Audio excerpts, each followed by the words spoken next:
अभी क्या है कि कुछ भी हुआ तो कुछ मुर्शिदाबाद की जो घटना जब घटी तो उन्होंने चले गए कहाँ, वो इमाम के साथ मीटिंग करने, उनको एक बार भी टाइम नहीं मिला। जो विक्टिम फैमिली, वो हरगोविंद दास, चंदन दास और भी बहुत सारे लोग जिनके घर जल गई थी, उनसे जाके बात की, कोई कंसोलेशन उनसे किया ही नहीं।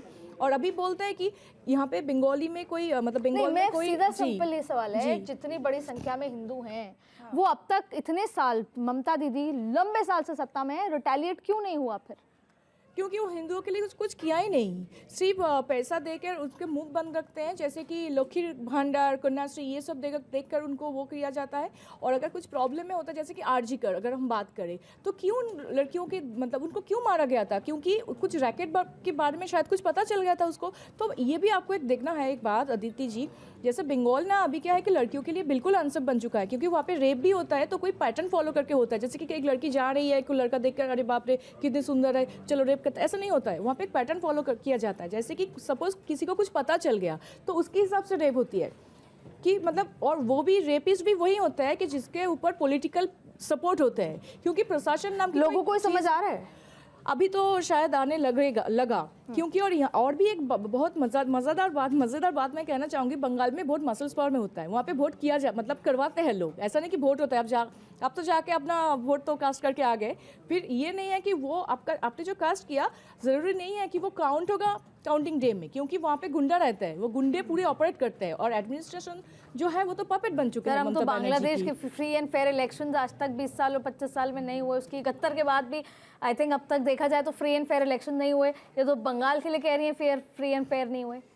देखिए, बंगाल हिंदुस्तान का ही हिस्सा है, बांग्लादेश का हिस्सा नहीं है। और बंगाल में जो भी पार्टियां बीजेपी को छोड़कर सभी सत्ता में रही हैं, कभी ना कभी रही हैं, बीजेपी नहीं रही है।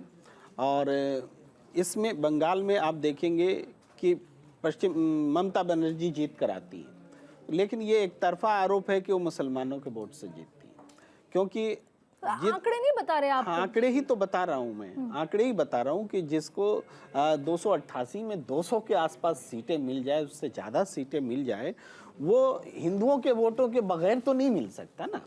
आप उसका आंकड़ा देख लीजिए, हिंदुओं का सबसे ज्यादा वोट मिलता है ममता बनर्जी। ममता जी कह रही है कि आप वोट करने गए, हिंदू विरोधी कैसे ममता बनर्जी को बोल सकते हैं? मुद्दा ये नहीं है, मुद्दा ये है कि वहाँ पे कब कैसे चलता है।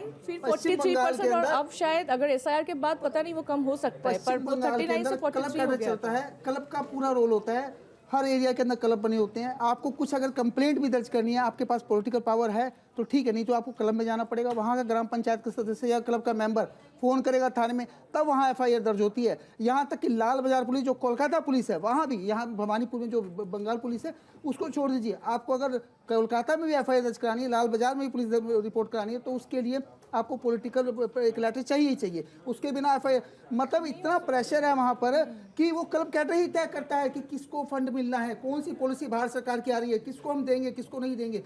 उसके बिना वहाँ कुछ भी नहीं हो सकता। बहरहाल, क्योंकि मेरे पास समय कम है, मैं एक राउंड और अगले 2-4 मिनट में सबसे एक लाइन में सवाल पूछूंगी, लेकिन उससे पहले बात यह है कि जो 12 फरवरी को जो बांग्लादेश के चुनाव हो रहे हैं, कहीं ना कहीं बहुत हद तक वो बंगाल को भी इम्पैक्ट करेंगे, उसके नतीजे हुए, स्थिति हुई, और वैसे भी एसआईआर का मुद्दे को लेकर, बांग्लादेशियों को जाने को मुद्दे को लेकर इम्पैक्ट करेंगे। मेरा आखिरी एक राउंड चल रहा है, वो बहुत इंपॉर्टेंट इसलिए कि कल देश में एक बड़ी घटना हुई।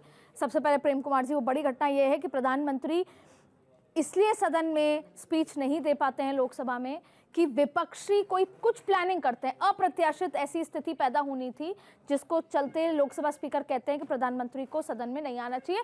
ऐसा 2004 में किसी और कारण से हुआ कि मनमोहन सिंह नहीं आ पाए, वो थे ही नहीं भारत में, शायद ऐसी कोई बात थी, लेकिन प्रधानमंत्री सदन में होते हुए भी नहीं दे पाई। कितनी चिंताजनक स्थिति है। वो तो 56 इंच वाले प्रधानमंत्री हैं। देखिए, ये तो कॉल प्रधानमंत्री जी का स्वयं का होना चाहिए। स्पीकर ने उनको सलाह दी कि आप मत आइए, आपकी जान को खतरा है, आप पर कुछ हो सकता है, और वो नहीं आए, तो उनका कॉल होना चाहिए कि मुझे अपनी सदन में किससे खतरा हो सकता है, मुझे क्या उन सांसदों से खतरा होगा जिसको जनता ने चुना है, और होगा तो होगा, मैं अपनी जान की बाजी लगाऊंगा, मैं सदन में आऊंगा, मैं अपनी सदन में नहीं खड़ा हो सकता तो फिर मैं किस बात की 56 इंच का छाती हूँ? ये कॉल प्रधानमंत्री का होना चाहिए। लेकिन दुर्भाग्य से उन्होंने स्पीकर ने का रिक्वेस्ट भी मैं मानता हूँ बहुत खराब रिक्वेस्ट। स्पीकर तो ऑथराइज्ड है अंदर में सुरक्षा देने के लिए, उनके पास सारे पावर हैं कानून सुरक्षा व्यवस्था को ठीक करने के लिए, इसके बावजूद वो असहाय हो गए और एक हिपोथेटिकल घटना जो घटी नहीं है, घट सकती है, उसको लेकर के वो इतने ऑफेंसिव हो गए। जांच नहीं होनी चाहिए, पूरी जांच होनी चाहिए। कौन जिम्मेदार था, ये बात किसको पता लगी, किससे किसको बताई और कैसे स्पीकर हाउस तक या सेक्रेटरीट तक पहुंची? जी मैं समझता हूँ पूरी दुनिया के कई आतंकी संगठन, कई देश या देश का विपक्ष, पता नहीं कितने लोग मोदी जी के खिलाफ मुहिम चलाने में लगे रहते हैं, कोशिश करते हैं कि वो सत्ता से हट जाए, कोई नई सरकार यहाँ आ जाए। ऐसे में सदन के अंदर अगर इस प्रकार की घटना होती है, यह जांच का विषय बनता है, बिल्कुल बनता है। और पूरा देश जानना चाहता है आखिर वो लोग कौन है जिन्होंने ये साजिश रची। और अगर ये बात सामने आई है खुल के, तो इसको ग्राउंड रियलिटी इसकी पता लगनी चाहिए पूरे देश को। मैं समझता हूँ इस पर शायद आने वाले टाइम में जाँच हो या ना हो, लेकिन देश जरूर जानना चाहता है। मोदी की कब्र खुदेगी, कल इस तरह का उन्होंने विपक्ष को बैकफुट पर रखा।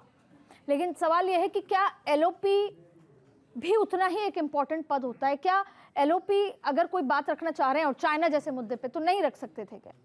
देखिए, पहली बात तो यह है कि एलओपी का जो मतलब है वो कांग्रेस को समझना चाहिए। उसने ऐसे बंदे को एलओपी की सीट में बिठा दिया जो 26/11 की रात में देश के पास ना हो के वो पार्टी कर रहे थे दिल्ली में कोई पब में, राइट? तो उसको कांग्रेस ने एलओपी बनाया क्यों? क्योंकि कांग्रेस ने हमेशा परिवर्तन की परिचय दिखा दिया है ना, कि वो पहले नेहरू को ऐसा प्रेसिडेंट बना दिया, फिर राहुल गांधी को बिछा दिया। देखिए क्या है अदिति जी, पायलट हर लोग नहीं बनता है। प्लेन चलाता है कि हर पायलट को प्लेन चलाना आता है? मुझे एक बात बताइए, तो हर एलओपी को क्या सरकार चलाना आता हो? ऐसा ममता जी, मैं फिर यही कहूंगी, मैं आखिरी बस आपसे बात जी कि एलओपी क्या करते हैं क्या नहीं करते वो उनका एक निजी मुद्दा है, लेकिन सवाल यह है कि जो राहुल गांधी को जिता के लाए हैं, क्या आप उनके समझ पर सवाल खड़ा कर रही हैं? नहीं, मैं राहुल गांधी के ऊपर सवाल खड़ा करना चाहती हूँ कि वो एक भारतीय होने के बावजूद भी लंदन में जाने के बाद कैसे बोल सकता है कि India's democracy is dead, institution is getting collapse, and China और पाकिस्तान वही। पर जब यूपीए की सरकार थी तो बीजेपी के नेता भी तो कहते थे। नहीं, राहुल गांधी क्या है कि बीजेपी के नेता कहना, और अभी राहुल गांधी एक एलओपी के पद को वहाँ पे रिप्रेजेंट कर रहे हैं। हाँ, तो अगर मेरी मम्मी के साथ मेरा कुछ झगड़ा होता है, अनबन होता है, तो क्या मैं आपको फोन करके कहूंगी कि अदिति जी मेरा झगड़ा हुआ है? ऐसा तो नहीं करना चाहिए। के बीच में सरकारें और पक्ष विपक्ष की तरह मैं एग्जांपल दे रही हूँ कि उसकी देश में जो हो रहा है वो जाके बोल रहे हैं, और पाकिस्तान और चाइना वही डेमोक्रेसी इज डेड, ये बात को यूएस पे बना के भारत के अगेंस्ट बात करते हैं। ममता जी, पर पिछले 48 घंटे में राहुल गांधी ये प्रूव कर चुके हैं कि मुझे बोलने नहीं दिया जाता। बहरहाल उसके अंदर के मसले कुछ और हैं, क्योंकि स्पीकर कह रहे हैं कि 17 बार माइक ऑन किया, चेक किया गया, उनका माइक ऑन था पर वो गलत मुद्दे बोल रहे थे। आज हमने बांग्लादेश के मुद्दे पर चर्चा की। दरअसल बांग्लादेश में एक फ्री एंड फेयर इलेक्शन या 12 फरवरी को होने वाले इलेक्शन केवल एक बांग्लादेश का आंतरिक मुद्दा नहीं है, ये भारत के हितों की बात है, और सबसे बड़ी बात, ये पूरे साउथ एशिया के आने वाले भविष्य, लोकतंत्र और सुरक्षा की बात है। इसलिए हम उम्मीद करते हैं कि जो भी सरकार आए और जो 17 करोड़ लोग वोट करें वो सद्बुद्धि के साथ करें, जिससे कि ना सिर्फ बांग्लादेश के आने वाले का भविष्य जो है सुरक्षित रहे, बल्कि पूरे साउथ ईस्ट एशिया सब मिलकर उस लोकतंत्र और उस परिवार की तरह आगे बढ़े और इस इलाके को सुरक्षित रख पाएं। हम उम्मीद यही करते हैं। 12 फरवरी को हम फिर मुलाकात करेंगे, जिस तरीके के नतीजे आएंगे उस पर फिर एक बार हमारे एक्सपर्ट्स के साथ चर्चा करेंगे।